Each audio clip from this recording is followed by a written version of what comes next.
850 milhões de pessoas possuem doença renal decorrente de várias causas, de acordo com a Organização Mundial da Saúde. No Brasil, são mais de 10 milhões de pessoas. Na entrevista do dia hoje, a gente vai saber quais os principais sintomas dessas doenças, como preveni-las e quais os principais tratamentos também. Sobre a importância dos rins e tudo isso que a gente já apontou aqui, eu converso ao vivo a partir de agora com o especialista nefrologista, doutor Rodrigo Dias de Meira. Bom dia, doutor. Muito obrigada pela sua presença aqui na Edição Manhã. Bom dia, Juliana. Tudo bem? Eu que agradeço o convite. Doutor, já quero começar conversando com você e te perguntando em relação aos principais sinais de problema nos rins. Esses sinais, eles são claros ou eles são ali discretos? Não é tão fácil assim identificar que a gente está com um problema nos rins, independente, né, de qual seja esse problema? Esse é um ponto importante. Os sinais da doença do rim, eles demoram bastante tempo para terem alguma manifestação nos pacientes. E bastante tempo são anos, às vezes até mesmo décadas, que o paciente já tem problema no rim e ele eventualmente não sabe. E esses sinais são muito inespecíficos, eles podem significar outras doenças: fraqueza, cansaço, inchaço, falta de ar, anemia. E geralmente, quando o paciente já apresenta esses sinais, é que a doença já está em um estágio mais avançado. E por isso a importância da prevenção e do diagnóstico precoce dessas doenças do rim. E a gente vai já falar, inclusive, dessa prevenção e desses cuidados que a gente precisa ter, porque pelos sinais e sintomas que o senhor trouxe aqui para a gente, podem se confundir com diversas outras enfermidades e doenças, né, doutor? Vou até dar uma pausa aqui e lembrar o pessoal de casa, doutor, que você de casa pode participar com a gente, manda a sua dúvida, aproveita que nós estamos ao vivo aqui com o doutor Rodrigo, está aqui na sua tela aparecendo o número do nosso WhatsApp, 1935130818, aproveita para tirar a sua dúvida. Bom, doutor, enquanto o pessoal manda aqui as dúvidas e os questionamentos, o senhor falou de vários sintomas e aí a outra pergunta é: quais são essas principais doenças ou aquelas mais comuns, né, na nossa população em relação aí a esse órgão tão importante? As principais doenças que afetam o rim, elas não são doenças que começam primariamente no rim, mas doenças que todo mundo, ou se tem, conhece alguém que tem com certeza, que é a pressão alta e diabetes. Essas são as principais causas de hoje que a gente chama de doença renal crônica e de necessidade de diálise, tanto no Brasil quanto no mundo. Então, o tratamento adequado dessas doenças e a prevenção da piora delas ajudem muito a evitar a evolução dos problemas do rim.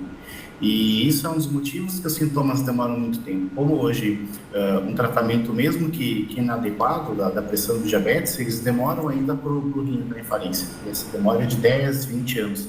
Mas aí é um tempo que se a gente não dá a doença adequadamente, é um tempo que muitas vezes é perdido. O rim, ele dificilmente tem uma capacidade de regeneração dessas doenças crônicas. Por isso que é muito importante, assim que tiver um diagnóstico de alguma doença, não só de uma doença do rim mesmo, mas da pressão alta, do diabetes, colesterol alto, você já agir fortemente para evitar a progressão dessas doenças. E esse agir fortemente não é simplesmente a tomada da medicação ou aumentar a ingesta de água, isso é só uma pequena parte, né?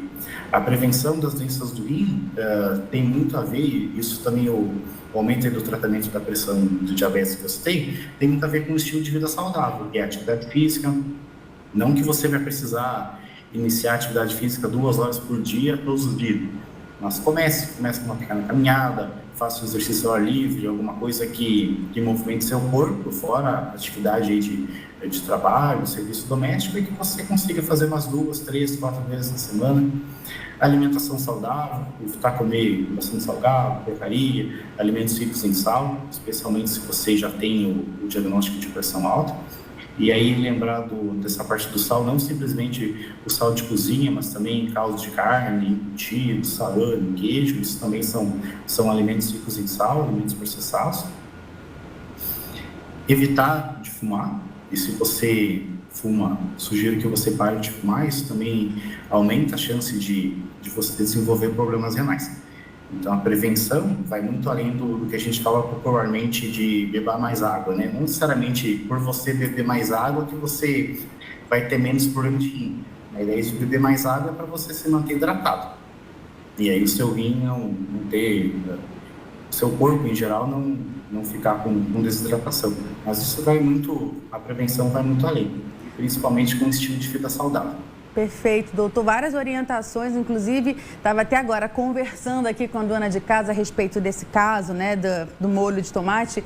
E são tantos alimentos que facilitam a nossa vida no dia a dia que, na verdade, o mais indicado seria abominar, tirar da nossa lista, né, doutor? Você falou aí dos temperinhos prontos, da quantidade em excesso do sal. Isso realmente é um risco para a saúde como um todo, inclusive para a saúde renal? Sim, exatamente. Essas medidas que eu falei, como você bem citou, não são medidas específicas para o seu rim, né? Mas para a saúde de forma geral mesmo.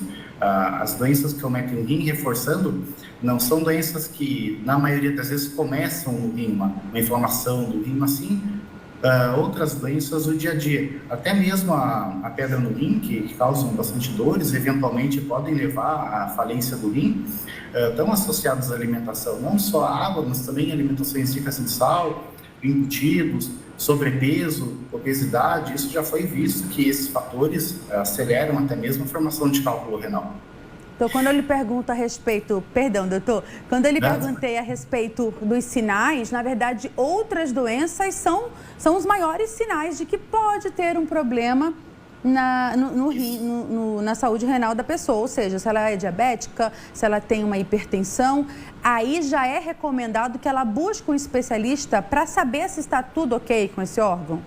Sim, as pessoas que têm essas doenças aí como fatores de risco, pressão, diabetes, colesterol, pessoas que fumam, pessoas que estão bastante acima do peso, elas têm indicação sim de avaliar periodicamente a saúde do seu rim. E essa avaliação não é por nada difícil de fazer, por memorizar, custoso, é um exame de sangue e um exame de urina. Através disso a gente já tem a capacidade de saber como é que está a saúde do rim. Doutor, a gente aprende lá na época de escola a função de cada um dos nossos órgãos, né? Mas vamos relembrar aqui qual que é a função dos nossos rins, porque a gente sabe que são extremamente importantes, mas vamos relembrar aqui de forma muito didática qual que é o objetivo, né, desses órgãos. Sim, a gente lembra bastante da filtração do sangue, né? Até brinco com meus alunos da faculdade que isso todos sabemos, né? Mas a filtração do sangue é um processo bastante amplo. O rim, ele filtra, por média, de 120 até 150 litros por dia. O sangue, ele fica circulando dentro do rim o dia inteiro. E essa filtração é o quê? Vamos supor que depois daqui eu vou ingerir um cacho de banana inteiro. Todo mundo sabe que a banana é um alimento rico em potássio. Então, eu vou ter uma sobrecarga de potássio, meu rim vai entender que eu não preciso armazenar todo esse potássio e vai jogar para fora. Isso funciona com diversas outras minerais, toxinas, substâncias que a gente ingere.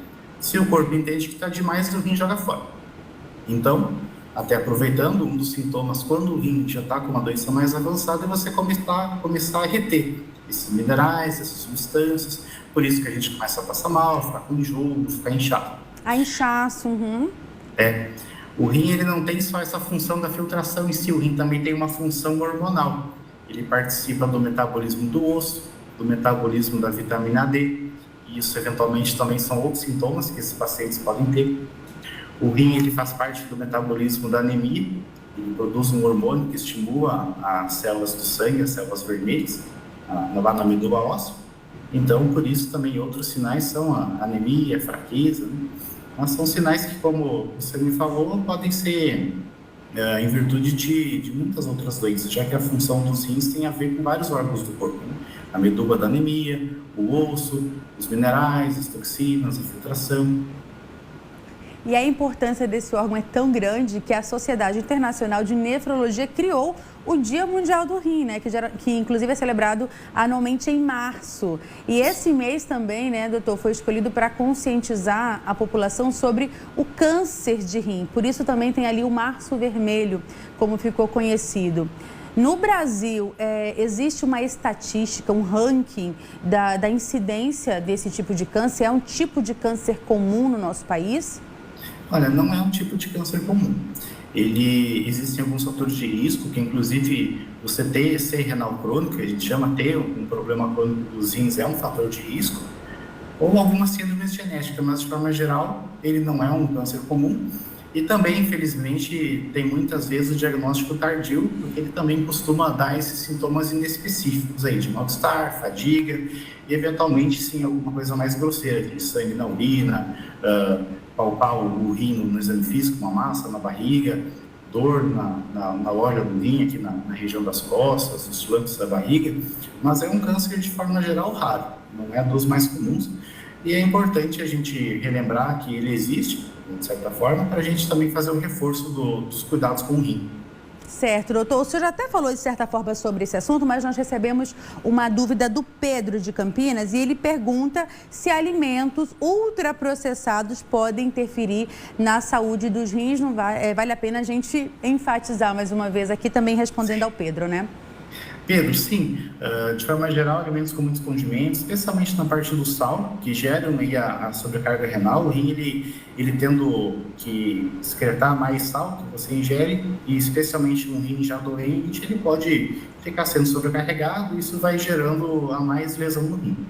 Então, reforço os cuidados com a dieta. A gente sabe que esses cuidados de estilo de vida são sempre mais fáceis de falar do que fazer, porque de forma geral a gente tem um estilo de vida muito corrido, é mais fácil eventualmente comprar um alimento processado do que preparar algo em casa ou uma marmita para o trabalho, levar alguns lanches, mas é um fator importante que a gente de fato não pode deixar de negligenciar.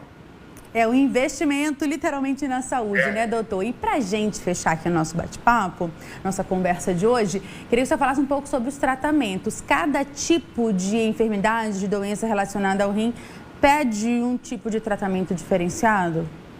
Hoje, o que a gente faz? A gente trata o que a gente chama da doença de base, por exemplo, tem o problema do rim por causa da pressão, tem o problema por causa do diabetes, a gente vai tratar a pressão e o diabetes. Quando o rim evolui para uma falência renal, a gente precisa ser mais atuante. Repor o hormônio que eventualmente o rim não está produzindo direito, como por exemplo o hormônio da anemia, o hormônio da vitamina D, ajustar todo o metabolismo do osso. Em alguns casos a gente precisa do que a gente está vendo aí nas imagens da hemodiálise e do transplante de rim. O paciente que tem 10, 20, 30 anos de pressão alta, diabetes não tratados, cálculos graves que interrompem o fluxo do rim, eventualmente possam entrar em falência renal e precisar desse tipo de tratamento.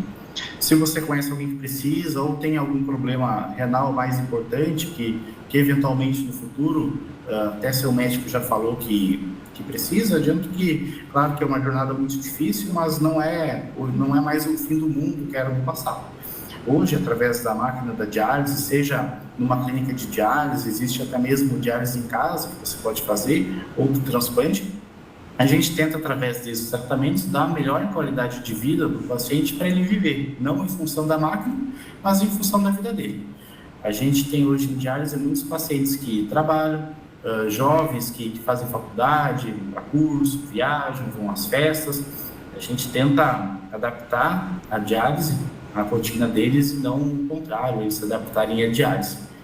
Os tratamentos, se eventualmente forem precisos, é o início de uma longa jornada, mas não é o fim. Há uma grande possibilidade de tratamento para você viver uma vida muito próxima do normal.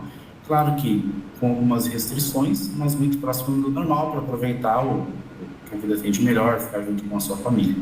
Tá certo, doutor Rodrigo Dias de Meira, nefrologista, falando sobre a importância da saúde renal, como prevenir, como cuidar, lembrando sempre que o diagnóstico quanto antes, né, quanto mais precoce for, melhor para o tratamento e para essa qualidade de vida que o doutor acabou de pontuar aqui pra gente. Doutor, mais uma vez, muito obrigada pelas suas informações, uma ótima sexta-feira, ótimo final de semana para você. Obrigado para vocês também, agradeço o convite. E lembrando que você pode rever essa entrevista no nosso canal do YouTube. Só acessar lá daqui a pouquinho, assim que encerrar o Edição Manhã, que você já vai ter acesso a esse material. Beleza?